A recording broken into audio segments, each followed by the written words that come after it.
Thank you, Cathaoirleach. Well, Minister, I wanted to raise about 2 schools in particular in the Dublin West area, which has had a particular shortage and schools crisis for over a decade, where the population has increased enormously over the last 15 years, and when during the building boom there was a huge number of houses, but the schools and facilities never followed, and our community is still paying the price for that. Now, 9 to 10 years ago, 2 schools in the area were made promises by the previous government and subsequently by this government. St Mochta's in Clonsilla and St Patrick's Junior and National Schools in Corduff were both promised that they would have new school buildings.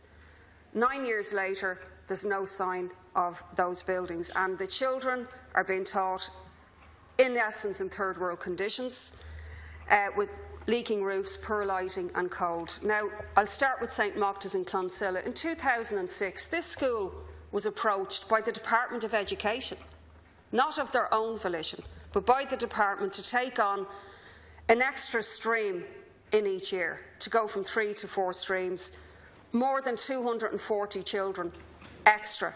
And they were promised that they would be fast-tracked through a building and development programme. And the Board of Management, in very good faith, agreed to take on those extra children on that basis. So you have 16 classrooms in an old school building that needs replacement, and you have 16 classes in prefabs outside. An absolutely disgraceful situation.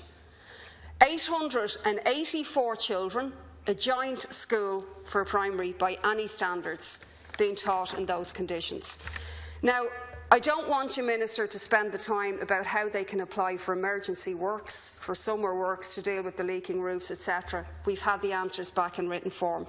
What this school wants to know is, will they be on the list next week, after 9 years of being promised a new school building? That is all that they want to know, and that is what I hope you will focus on in your answer. They've had the minor works, they've been declined on occasion emergency works. They just want to know if they'll be on the list and if they'll be able to bring the school together at any point rather than staggering breaks and get-togethers, etc. Now, the second school I want to deal with is St Patrick's in Corduff. It was the department that stated that this school was beyond repair, that this school wasn't fit any longer for people to be taught in 2008 years ago, actually. And they said it was more economically viable to take the school down and build a new one. And safety should be the key, you would imagine. They've been confirmed also that they're at stage 2B, that everything's in order, but that they've not been given permission to go to tendering stage, and they haven't been put on the new list. Now, just very quickly, Minister, to show you what those children are dealing with. The school has no insulation, so from November to April, the teachers and students sit with their coats on them. This is in the Recovery Ireland. They spend all of their capitation grant on oil to heat the school. The school is constantly in the red. Electricians have told them the school is not safe. It's a health and safety issue. They've got interactive whiteboards they can't even use because the school electrical system isn't able for it. And to add insult to injury, there's sewage problems. They've had the drainage doctors out continually, and the children and the staff have to sit in continuous smell. Do you believe, Minister, that this is going on? We've listened to the previous speaker talking about Dublin getting this, that and the other. We've 2 ministers in Dublin West, and this is the schools and the condition of schools, and they haven't delivered a solitary thing for this fastest growing area. And by the way, this is a disadvantaged area in Corduff that has sufficient problems already without putting kids through that. Thanks, Deputy. Our Minister Damien English, and the Minister has 4 minutes to reply. First of all, I want to thank Deputy Ruth Coppinger for raising these matters up here again tonight. I think we've had this discussion before about how poor planning and bad planning has had a major effect on your area when it comes to provision of education places and the number of houses being built there. So I welcome the opportunity to again discuss it. As you said, previous governments have given promises. I don't believe we have done that. We have tried to reform the system of delivery of education places, which hopefully will result in correction of shortage of places in most areas, which it has done in a lot of key places. So again, I want to thank you for raising the matter. It gives me the opportunity to remind the House of the significant challenges facing the Department in terms of meeting increasing demand for pupil places throughout the country in the coming years, and to clarify the current position on the major capital projects for St Patrick's NS Cardiff and St Mochta's NS as well. As the Deputy will be aware, significant capital funding will be invested in our education system through the Government's £27 billion capital programme announced in September, with some £3.8 billion being invested in education projects. The new construction plan for 2016 to 2021 aims to prioritise new building projects and major extensions, including special schools, in areas where significant demographic need has been established. Deputy Coppinger will be aware that the country has experienced an unprecedented population increase in recent years. This demographic growth has posed a significant challenge for the provision of school places, and the challenge is set to continue.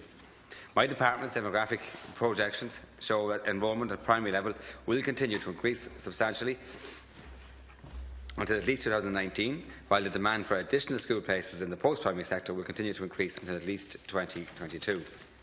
The new plan will enable my department and give it the capacity to deliver some 19,000 additional permanent primary school places required by 2019 and 43,000 additional post-primary school places required by 2022.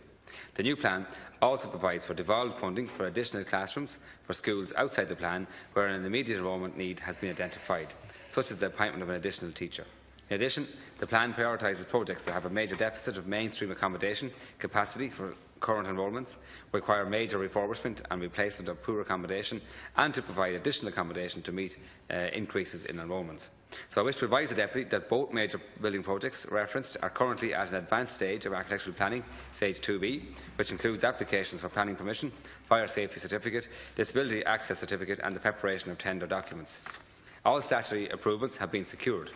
The design team have recently completed tender documents for the St Patrick's Junior and Senior National School projects to provide the new accommodation on the existing site, with stage 2B approved. The project for St Mochta's NS entails construction of an extension to the existing building and refurbishment. The design team are in the process of completing tender documents there. While it is not possible to include the projects referred to While it was not possible to include both projects referred to in the current 5-year building programme, I wish to advise the Deputy that the projects will be available for consideration for the new 6-year plan that we intend to announce very shortly. I know you'd like me to be able to tell you today if they're on that plan or not. I'm not in a position to do that. There's a lot of research and a lot of evidence we're going to make decisions. I believe that plan is very close to completion. It will be announced in the coming weeks, and hopefully, if it's as what to say, their need is very clear and it puts them ahead of the game. I think they're in a good position now to be able to bail at the 5-year plan, and hopefully we'll be able to deliver on that, because that's what the plan is about, trying to respond to the needs of additional accommodation. So hopefully your 2 schools mentioned will be up there, but I can't confirm it, and I wish I was able to give you the answer today, but I can't. Thanks, Minister. Deputy Coppinger, you have 2 minutes for a supplementary. Okay, well, Minister, that simply is not good enough. St Patrick's and St Mochta's, it's not enough to say they'll be available for consideration. They must be on that new list. They've been promised for 9 years. Now, we keep hearing that we're in Recovery Ireland. There is no excuse for the government to delay on this any longer. And it isn't just bad planning and promises made by a previous regime. Myself and Deputy Higgins are sick, sore and tired of attending meetings in St Mochta's over the years, where ministers, including in your own government, made promises to the community that they would ensure that those projects would become available. And I've attended those public meetings myself in local elections, by-elections, etc. And what I would say is this, that if those schools are not on the list, I would call on parents and teachers to use their votes in the election, but also, and to make sure that they mobilise the communities, but also to make sure that they refuse to put children and teachers and other employees, SNAs, etc., through this anymore, and consider taking the children, the extra 300 that they took on, out of the school in protest. Why should children have to suffer for broken promises by the establishment parties in Dublin West over the years? And also there are other schools in the area, Minister. Mary Help of Christians on the Navan Road. People there are also in prefabs. We will need Rathbourne, Educate Together, to be built on the Navan Road. But the other crisis that we have looming is secondary schools. Because even though there has been a catch-up in terms of some of the primary schools, the community has grown older and that's what they will want. Minister, I don't think it's acceptable that children should go to school and have buckets in the corridors to collect rainwater. Do you? Do you think that's acceptable? Do you think it's acceptable that people should wear their coats and that all of the funding in a hard-pressed working-class community should go to keeping the heat on in the drafty school, rather than resourcing the school even more with computers, with all of the other things that other schools have in more well-heeled areas? And in relation to St Mochta's, I think it's scandalous that the Department of Education approached the board and management there, asked them to take on this. They did it in good faith, and they've been spurned and shunned again and again over the years. And I will urge and make sure that the people of Dublin West use their political power in the election and mobilise the community to get these 2 schools built. Thanks, Deputy Minister. You have 2 minutes. That was again to say, Deputy Coppinger, that certainly, the 2 schools you mentioned are. It's well rehearsed, their concerns and their issues with the department. You're right, it's not acceptable in the conditions they're living in and the conditions they've been educated in. As we've said before, it's been an aim of our department to reform the system to be able to maximise the use of finances, public finances, to provide accommodation for us required, first of all, to be able to give all students enrolling for the first time in primary and secondary to have a place to go to school, and that's the key recommendation. And number 2 is to make sure that that accommodation is suitable. And I'm glad that you are now admitting that this country is in recovery. And thankfully that jobs recovery means we are in a position in the next couple of weeks to announce a major capital investment plan in our schools, both new and existing. And that's important, and it could not be achieved if you didn't have a jobs recovery, which gives you the finances to do that. And I hope that we can stretch those finances as far as possible, and hopefully that extra money that's there now, because it will mean extra schools being built and extra schools accommodation being provided for, that resources will be able to solve some of these problems you raise here today as well. And I'm sure you would agree with that. And a key part of that is investing in education, which will, again, gives us the jobs for the future to continue investing in education down the line as well. But I'm glad that once and finally you've admitted that we're doing something right for government at the recovery. That leaves us in a position next week to... She just said it there now, so it's good. So, exactly, I would agree. Please.